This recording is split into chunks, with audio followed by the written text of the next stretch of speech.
2008 წლის აგვისტოს ომი და ომამდე საქართველოს ოკუპირებულ ტერიტორიებზე შექმნილი ვითარება. ამ საკითხებზე მსჯელობენ დილიდან პარლამენტის დროებითი საგამოძიებო კომისიის ხდომაზე. დეპუტატები ამ წუთებში უსმენენ მიხეილ ქარელს, მანამდე კი ისაუბრა პაატა დავითაიამ, რომელიც მაშინ 2008 წლის აგვისტოს ომის თემაზე შექმნილ პარლამენტის დროებით კომისიას ხელმძღვანელობდა. ხდომის დასაწყისში საგამოძიებო კომისიის წევრებმა ერთხმად მიიღეს გადაწყვეტილება, რომ ბადრი ჯაფარიძის საქმეს პროკურატურას გადაუგზავნიან.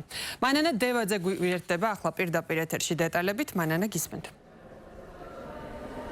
დროებითი საგამოძიებო კომისიის გუშინდელ ხდომაზე გამოუცხადებლობის გამო ბადრი ჯაფარიძის საქმე პროკურატურას დღის ბოლომდე გადაეგზავნება. ეს გადაწყვეტილება კომისიამ ცოტა ხნის წინ ერთხმად მიიღო. მამუკა ხაზარაძის მასალები უკვე გადაგზავნილია გუშინ პროკურატურაში და როგორც ჩვენ გვაქვს ინფორმაცია, ამ საკითხზე საგამოძიებო უწყებამ გამოძიება უკვე დაიწყო. მოქმედი კანონმდებლობით საგამოძიებო კომისიასთან თანამშრომლობაზე უარი სისხლის სამართლის კოდექსით ისჯება, რაც ჯარიმას ან 1 წლამდე თავისუფლების აღკვეთას ითვალისწინებს. აღსანიშნავია ის დეტალი, რომ სისხლის სამართლის კოდექს ეს მუხლი თავის დროზე ოპოზიციის მოთხოვნით ჩაემატა. შეგახსენებთ, რომ დროებით საგამოძიებო კომისიის გუშინდელ ხდომაზე მამუკა ხაზარაძე და ბადრი ჯაფარიძე ბიზნესზე ზეწოლის კონკრეტული საქმის შეპესე მაგნატის საქმის ფარგლებში დაიბარეს. ჰაგაში დამატებითი დრო, რაც ჩვენ მივეცით, გუშინ 4 საათამდე ის კვლავ არ გამოცხადდა კომისიის ხდომაზე. ჩვენ აქ ვიყავით, ყველა მას ველოდით და 4 საათამდე არ მოვიდა. ამიტომ მე გთავაზობთ, ვინაიდან სხვა გამოსავალი აღარ აქვს უკვე კომისიას, სამართლებრივად და პროცედურულად, რომ სისხლის სამართლის კოდექსის 359 მუხლით გათვალისწინებული დანაშაულის ნიშნები სავარაუდოდ უკვე არის სახეზე. დანარჩენს პროკურატურაში აფასებს სამართლებრივად, ეს აღარ არის ჩვენი საქმე და გთავაზობთ, რომ კენჭისყრაზე დავყენოთ საკითხი ბატონი ბადრი ჯაფარიძის ამ კონკრეტული ქმედების, თუ გნებავ თუ მოქმედობის, თუ რასაც დაარქვეს პროკურატურა, გადავაგზავნოთ დღის ბოლომდე საქართველოს პროკურატურაში, ვინ არის მომხრე. ერთხმად მიღებულია გადაწყვეტილება ბადრი ჯაფარიძის საკითხის განხილვის შემდეგ დროებითი საგამოძიებო კომისია ამ დრომდე 2008 წლის ომამდე არსებულ ვითარებაზე მსჯელობს. კომისიის წევრებმა უკვე მოусმინეს პაატა დავითაიას, რომელიც იმ დროს 2008 წელს დროებით საპარლამენტო კომისიას ხელმძღვანელობდა და 2008 წლის ომს და იმ დროინდელ არსებულ ვითარებას სწავლობდა, როგორც პაატა დავითაია აცხადებს, მის მიერ მომზადებულ დასკვნაში, რომელშიც ჩართული იყვნენ კომისიის წევრებიც მნიშვნელოვანი ინფორმაცია დევს და ეს მასალები ჰააგაშიც იყო გადაგზავნილი და ჰააგამ სანქციები სწორედ იმ ოკუპირებული რეჟიმის წარმომადგენლებზე გასცა, რომელშიც ამ დოკუმენტშია საუბარი და მათი აუდიო ჩანაწერებიც არსებობს დასკვნაში. ამ საკითხის საუბრის დროს წულუკიანმა, რომელიც დღევანდელ საგამოძიებო კომისიას თავმჯდომარეობს, განაცხადა, რომ ამ დასკვნის წვლილი მოგებულ საქმეში არის ზღვაში წვეთი, რადგან ხელისუფლებამ მნიშვნელოვანი ნაბიჯები გადადგა იმისთვის, რომ ქართველი სამხედროების უდანაშაულობა დაემტკიცებინა. გარდა ამისა, პაატა დავითაიამ ისაუბრა იმაზე, რომ რუსეთის კონსტიტუცია დაარღვია, როდესაც საქართველოში ჯარები სათათბიროს ნებართვის გარეშე შემოიყვანა. ასევე დავითაია საუბრობდა იმ ხარვეზებზეც, რომელიც ნაციონალური მოძრაობის ხელისუფლების დროს იყო და კონკრეტული თანამდებობის პირების მხრიდან ხდებოდა გადაწყვეტილებების მიღება და ამ კუთხით მან აქცენტი გააკეთა სამოქალაქო თავდაცვის კუთხით არსებულ ხარვეზებზე და თქვა, რომ კოდორის ხეობიდან მოსახლეობის ევაკუაცია, რომლის ბრძანებაც იმ დროინდელმა შინაგან საქმეთა მინისტრმა ვანო მერაბიშვილმა გასცა, მოსახლეობისთვის ბოლომდე უსაფრთხო არ იყო.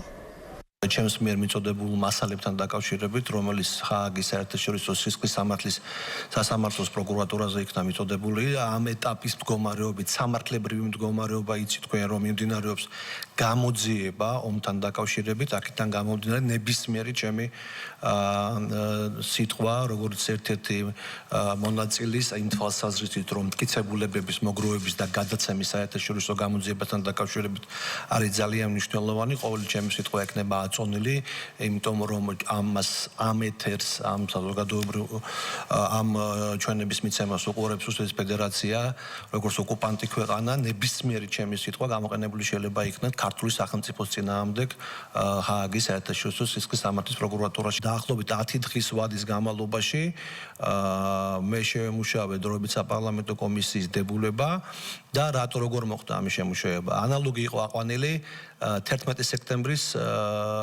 ამერიკის შეერთებული შტატების 11 სექტემბრის კომისიიდან, რაც დახურული ფორმატი იყო, ამას დაედო გრიფი საიდუმლო, როგორც იყო კანონმდებლობით გათვალისწინებული. რუსეთის მაშინდელმა პრეზიდენტმა დაარღვია რუსეთის კონსტიტუცია, როდესაც რუსეთის სათათბიროს ნებართვის გარეშე გამოიყვანა ჯარები საქართველოს ტერიტორიაზე.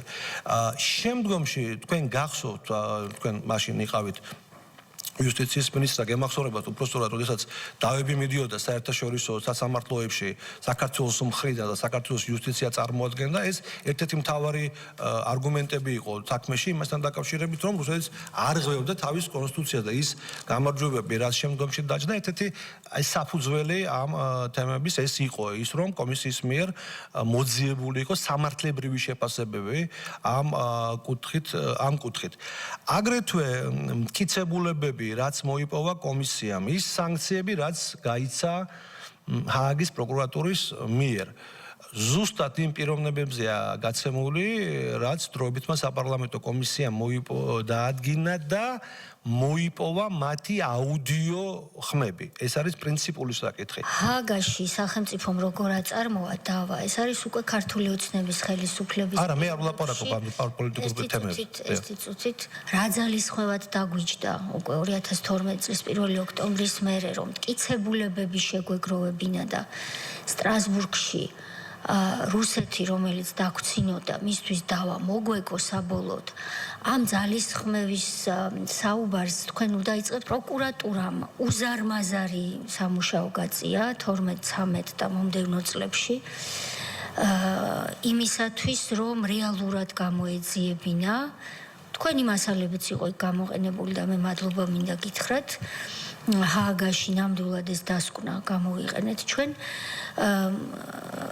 და მაგრამ ეს ნამდვილად თქვენ არ გეწინოთ და არ იყო საკმარისი.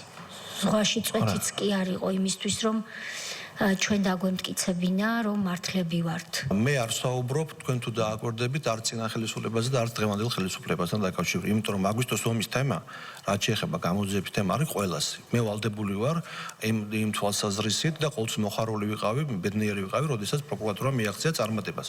მაგრამ თქვენს აღნიშნეთ და მადლობა ამისათვის, რომ აღნიშნეთ, რომ კომისიის მასალები რაც იყო გამოყენებული. ჩვეულებრივი ამბავი. თქვენ ჰააგაზე ბევრს დავხარჯავთ დროს, იმიტომ რომ ჰააგაში რა ვაწარმოეთ, როგორ ვაწარმოეთ და ქართული ჯარი როგორ დავიცავეთ და მისი სიმართლე.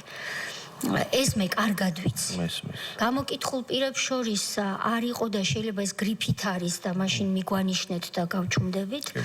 ვერ ვნახე მაგალითად ნაციონალური მოძრაობა როცა მოვიდა ვარდების რევოლუციის შემდეგ კონფლიქტების მოგვარების თემაზე აქტიურად მუშაობდა მაშინდელი სახელმწიფო მინისტრი გიორგი ხაინდრავა. მისი მოადგილე იყო ბატონი გიორგი ვოლსკი.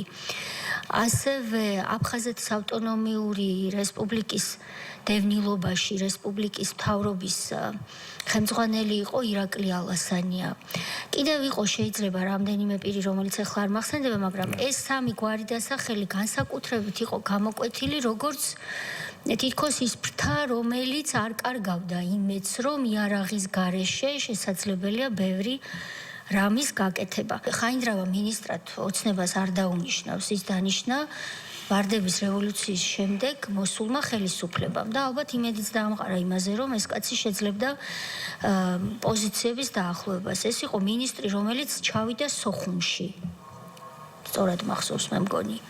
ეს ყველაფერი ასახული აქ არ არის. თქვენ ახსენეთ, რომ თქვათ ბატონი ხაინდრავა ან თქვათ ბატონი ირაკლი ალასანია ჩასულები იყვნენ აფხაზეთში, ხო? მინდა ყველა შევახსენო, რომ 2000 წელს, ნუ ეხლა ჩვენ თუ აფხაზეთის თემას ვეხებით, მე ვიყავი მომლაპარაკებელი პირი, წარმოვადგენდი საქართველოს მეცნიერებათა აკადემიას, სადაც პირველად გაიმართა გაეროს ეგიდით, ბოდენის ეგიდით აფხაზეთის სტატუსის განხილვა. რაც შეეხება კომისიაზე დაბარებას, მოდი ასე ვთქვათ, აი მაგალითად თქვათ იგივე ბატონი ირაკლი ალასანიას, იგივე ბატონი ხაინდრავასი. მინდა პირდაპირ თქვა, რომ თქვათ ბატონი ხაინდრავა იმ პერიოდში გამოთქვამდა აზრებს, რომ როგორც ეხლა იძახიან, თქვათ არალეგიტიმურია კომისია, ისე იძახოდნენ ჩემდეს. ჩვეულებრივი თემები იყო ეს. ამიტომ დიდი ალბათობით ალბათ არ მოვიდა, ჩვენ არ დაგვიბარებია, მოდი ასე ვთქვათ პირდაპირ. მაგრამ არ მოვიდა. თქვენ აღნიშნეთ, რომ ეს კომისია შეიქმნა და მისი დებულება შექმნით ამერიკაში არსებული კომისიის. არა, კომისია დებულება შეიქმნა როგორც არის დროებით საპარლამენტო კომისიას აქ რეგლამენტითაა გაწერილი, მაგრამ პრინციპი მუშაობის დავაზუსტებ, პრინციპი მუშაობის, იმიტომ რომ არ ყოფილა ეს საჯარო მუშაობა, გამოყენებული იყო ანალოგი. ხო. იმ პერიოდში არავის არ დაურქმევია, რომ ეს პრინციპი რუსული კანონიდან გამომდინარე ან რუსული. არა, იმ პერიოდში deep state-იც არ იყო და ახლა ვერ დამაბრალებდნენ და შეიძლება კი იყო, მაგრამ ხას არ უსვამდნენ ამას ალბათ. საქართველოსა და რუსეთის ფედერაციის პრეზიდენტებმა 15 აგვისტოს ხელი მოაწერეს შეთანხმებას, რომელიც მოიცავდა შემდეგ 6 პუნქტს და ჩამოთვლილია ეს პუნქტები. თუმცა ამ 6 პუნქტის გარდა თავდაპირველად ცნობილი ეს შეთანხმების ტექსტი შეიცავდა მე-7 პუნქტს, ანუ იყო 7 პუნქტიანი და მიხეილ სააკაშვილმა უარი თქვა იმ მე-7 პუნქტის ხელმოწერაზე, რის შემდეგაც ჩამოვიდა 6 პუნქტზე. თუ გახსოვთ და თუ იტყვით რომელი იყო ეს მე-7 პუნქტი და რატო არ დაისვა კომისიაზე ეს საკითხი. ბატონო სოზარ, ეს ინფორმაცია არის დახურული, შემოიცავს გრიფს საიდუმლოს და ამ საკითხთან დაკავშირებით მოდი ასე გეპასუხოთ, ჩემსგან კითხვები დასმული იყო, გრიფის საიდუმლოს მოხსნის შემდეგ თქვენ მოისმენთ იქ რაც პასუხები გაეცა. კითხვები დასმული იყო. რა თქმა უნდა, ზუსტად ისე როგორც დასვით ამ წუთის მდგომარეობით თქვენ ამ პუნქტებთან დაკავშირებით. კი ბატონო. და მაინც საჯაროდ იყო ცნობილი, რა იყო ეს მე-7 პუნქტი. მე-7 პუნქტი გულისხმობდა შინაარს ესეთი იყო, რომ აფხაზეთისა და ყოფილი სამხრეთ ოსეთის ავტონომიური ოლქის მომავალი სტატუსის განხილვა არ უნდა მომხდარიყო ფართო საერთაშორისო კონსენსუსის გარეშე. აი ამ პუნქტის ამოღებამ მესმის, ასე თქვენ ლაპარაკობთ, აბსოლუტურად ჩვენება, რომ ხელფეხი გაუხსნა რუსეთს აღიარებისკენ. იმას კი არ ვამბობ, რომ ამის გარეშე არ აღიარებდა, მაგრამ რაღაც ლეგალურად ხელფეხი გაუხსნა. რატომ არ მოხდა ამ ადამიანების გაფრთხილება, რატო არ იყო არსებობდა ევაკუაციის გეგმა, მით უმეტეს ჩვენ ვიცით, რომ პრაქტიკულად თითქმის ერთი თვით ადრე იყო დაწყებული ცხინვალიდან ქალების და ბავშვების გაყვანა. პირდაპირ ვეუბნებოდით მტერს, რას ვაკეთებდით, სად იყო განლაგებული ჯარი, რას ბომბავდით, საით მივდიოდით, ანუ ინფორმაციის გადაცემა მოწინააღმდეგეზე ხდებოდა, საიდუმლო ინფორმაციის გადაცემა ხდებოდა პირდაპირ ეთერში. შოთა უტიაშვილი რუკები ჰქონდა გამოფენილი და პირდაპირ ასე რუკაზე აჩვენებდა მტერს, სად ვიყავით, რას ვაპირებდით და სამომავლო გეგმები ყველაფერი იყო განხილული. ზუსტად იმ კითხვებს, რასაც თქვენ ეხლა დასვით, ხო, ის მოსახლეობის გაფრთხილება, კოორდინირებული მოქმედება, რა უნდა ილაპარაკო სიტყვაზე ტელევიზიით, რა არ უნდა ილაპარაკო. ეს რეგულირებადი უნდა ყოფილიყო. ამის რეგულაცია არ იყო. ეხლა ჩვენ თუ ამოვი და ეს ჩვენ კომისიის პერიოდში მივაკლიეთ რეკომენდაციებში. ჩავწერეთ, უბრალოდ ეს ჩავწერეთ ბოდიში და არა რეკომენდაციებში. არამედ საქართველოს ხელისუფლების მოქმედება ომის დროს და გამოვლენილი ხარვეზები. ჩავთვალეთ ხარვეზებში. პერიოდა თუ არა თქვათ, მაშინდელი პრეზიდენტი აღმასრულებელი ხელისუფლება ან დასკვნის გამოქვეყნების შემდეგ უკმაყოფილება ხო არ ყოფილა. ძალიან დიდი ღმერთის წინაშე ვარ ხალხო.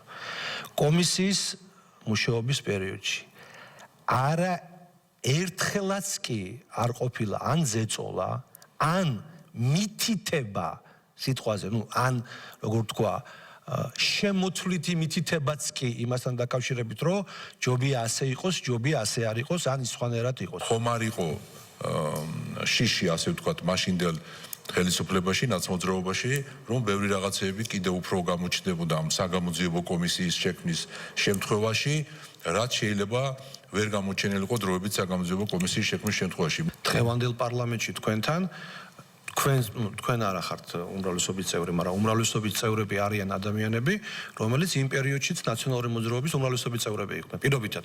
ამიტომ ისინი გაგცემენ პასუხს. იმიტომ მე არ ვესწრებოდი უმრავლესობის ხდომას, მიხვდით? ბატონო, გავიგე ეს გადაწყვეტი. მაგრამ ეს რაც შეხედათ, ეს სამართლებრივი შეფასებაა, უყურეთ, პრინციპულია ჩემთვის, იმიტომ რომ ადამიანი, რომელიც არის უმრავლესობაში და ეწინააღმდეგება უმცირესობას, პირობითად მაშინ დღესაც უმრავლესობაშია, პირობითად და დღეს უჭერთ ხარ საგამომძიებლო შექმნას. მიხვდით? ეს ასეთ მათ უნდა კითხოთ. ნაციონალური მოძრაობის 9 წლიანი მმართველობის შემსწავლელმა დროებითმა საგამოძიებო კომისიამ სატელეფონო რეჟიმში მიხეილ ქარელთან გასაუბრება უკვე დაასრულა. ის შეგახსენებთ, რომ 2008 წელს შიდა ქართლში სახელმწიფო რწმუნებული იყო. დეპუტატები კითხვას, რომელიც კომისიის წევრები არიან, ძირითადად სვამდნენ იმდროინდელ სამშვიდობო ინიციატივებზეც, რაზეც მიხეილ ქარელმა განაცხადა, რომ აგვისტოს ომამდე სახალხო დიპლომატია და ხალხთა შორის ურთიერთობები ფაქტობრივად ნულამდე იყო დასული და ამის მაგალითად მან ერგნეთის ბაზრობის დახურვა მოიყვანა. ქარელის განცხადებით 2008 წლის მსგავსი შეიარაღებული კონფლიქტის რისკები 2004 წელსაც არსებობდა, თუმცა ქვეყანა ამ საფრთხისგან იმდროინდელმა პრემიერ-მინისტრმა ზურაბ ჟვანიამ იხსნა. ამ წუთებში დროებითი საგამოძიებო კომისიის წევრები გრიგოლ ვაშაძეს უსმენენ. დღის წესრიგში გათვალისწინებულია ჯამში 6 პირის მოსმენა. მადლობა, მანანა დევაძე იყო პირდაპირ ეთერში.